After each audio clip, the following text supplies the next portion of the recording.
আসসালামু আলাইকুম। আশা করি আমার সকল বন্ধুরা ভীষণ ভীষণ ভালো সুস্থ আছে। আলহামদুলিল্লাহ আমরাও ভালো আছি।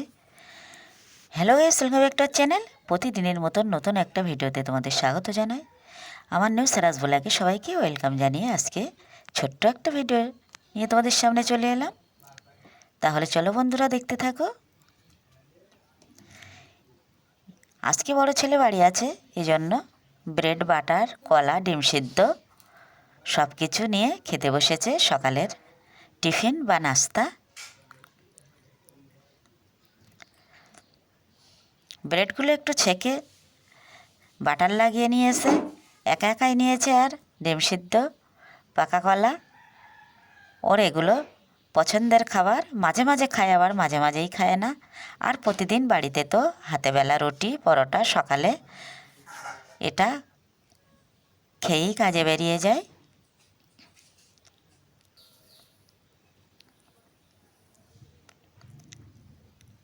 আমাদের বাড়ির পাশেতে সজনা গাছ আছে, তোমরা অনেকেই দেখেছো বা দেখোনি। সেই গাছ থেকে কি সুন্দর টাটকা সজনে শাক পেড়ে আজকে আমাদের রান্না হবে। এই সজনে শাক আমি কিভাবে রান্না বানাই সেটাই তোমাদের সঙ্গে আজকে শেয়ার করব। শুরুতে একটা লাইক দেবে, একেবারে স্কিপ করবে না, ফুল ভিডিওটা ওয়াচ করে দেবে বন্ধুরা। যেসব বন্ধুরা আগে থেকে চ্যানেলটি সাবস্ক্রাইব করে রেখেছো তাদের কিন্তু অসংখ্য অসংখ্য ধন্যবাদ। যেসব বন্ধুরা এখনও চ্যানেলটি সাবস্ক্রাইব করোনি, প্লিজ চ্যানেলটি সাবস্ক্রাইব করে আমার পাশে থেকো। অনেক কষ্ট করে ভিডিও বানাতে হয় বন্ধুরা, আর সেই ভিডিও দেখে তোমরা যদি সুন্দর সুন্দর কমেন্ট করো তাহলে কিন্তু আরও নতুন করে ভিডিও বানানোর মোটিভেট আমার আরও বেড়ে যায়। অনেক আগ্রহ নিয়ে কিন্তু আমি ভিডিও বানাতে চলে আসি। একেবারে নিজের হাতে লাগানো সজনে গাছ থেকে শাক পেড়ে শাকগুলো সুন্দর করে কাটাকুটি করে এখন নিয়ে এলাম রান্না বানাতে। দেখতেই পাচ্ছ বন্ধুরা, এখানে আমি ডবল উনুন ধরিয়ে দিয়েছি।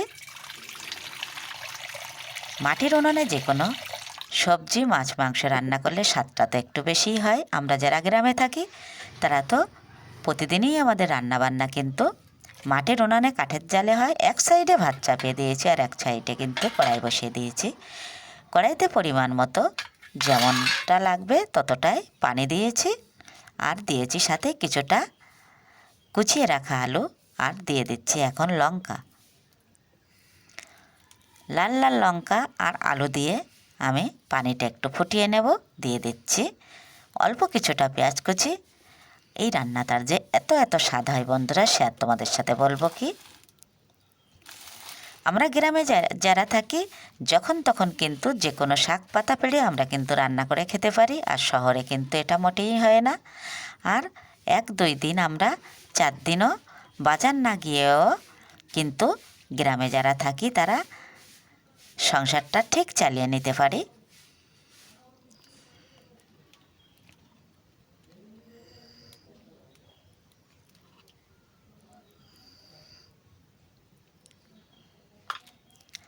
আলু, পেঁয়াজ, লঙ্কা, হলুদ সব কিছু দিয়ে এখন আমি কিন্তু পানিটা ফুটিয়ে নেব। পানিটা টকবগিয়ে ফুটে উঠেছে বন্ধুরা, এখন আমি সজনে পাতাগুলো অ্যাড করে দিচ্ছি। সজনে পাতাগুলো সুন্দর করে কাটাকুটি করে কিন্তু ধুয়ে রাখা হয়েছে।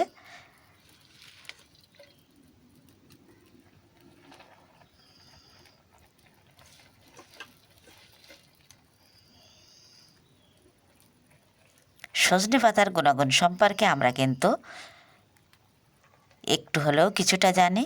যাদের হাই ব্লাড প্রেশার তাদের কিন্তু এই শাকটা খাওয়া খুবই ভালো। অনেক অনেক গুণ আছে, সব গুণাগুণগুলো আমি কিন্তু এখন বলতে পারছি না। শাকটা খেতে যে এত ভালো লাগে, যারা শাক খেতে ভালোবাসো তার মধ্যে কিন্তু দেখবে সজনে পাতা এই শাকটা খেতে অসাধারণ অসাধারণ লাগে। আমার মনে হয় এমন কেউ নেই যে সে বলবে না যে আমি খেতে পছন্দ করি না। স্বাদ মতো লবণ ছিটিয়ে দিয়ে আমি ঢাকনা দিয়ে ঢেকে দিলাম। ঢাকনাটা খুলে একটু নাড়িয়ে নেব।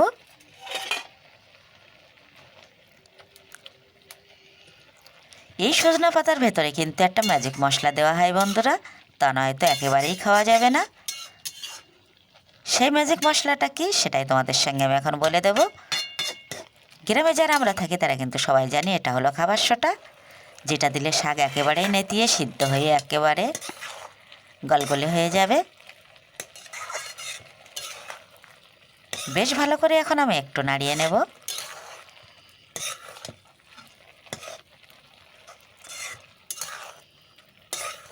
চটজলদি দেখতে দেখতেই কিন্তু আমার রান্নাটাও শেষ হয়ে যাবে। শাকের পানিটা শুকিয়ে নিয়ে আবারও কড়াই বসিয়ে দিলাম। কড়াইতে দিয়ে দিচ্ছি পরিমাণ মতো তেল। এখানে এবারে আরও মুখরোচক টেস্টের জন্য দিয়েছি শুকনো লঙ্কা তেলের মধ্যে।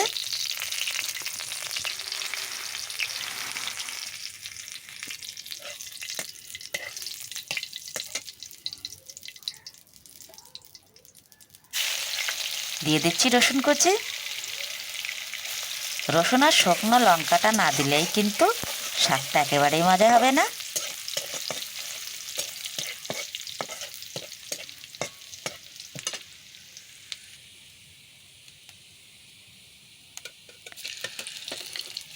এখন আমি নামিয়ে রাখা শাকটা দিয়ে দিচ্ছি। এই যে সুন্দরভাবে নাড়িয়ে নেব, বেশিক্ষণ কিন্তু নাড়ানো যাবে না। এভাবেই রান্নাটা আমি শেষ করে দিচ্ছি। নেক্সট ভিডিওতে আবারও দেখা হচ্ছে বন্ধুরা। ততক্ষণে আমার সকল বন্ধুরা ভীষণ ভীষণ ভালো ও সুস্থ থেকো।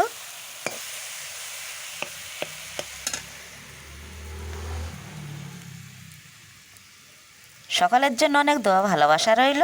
আল্লাহ হাফেজ।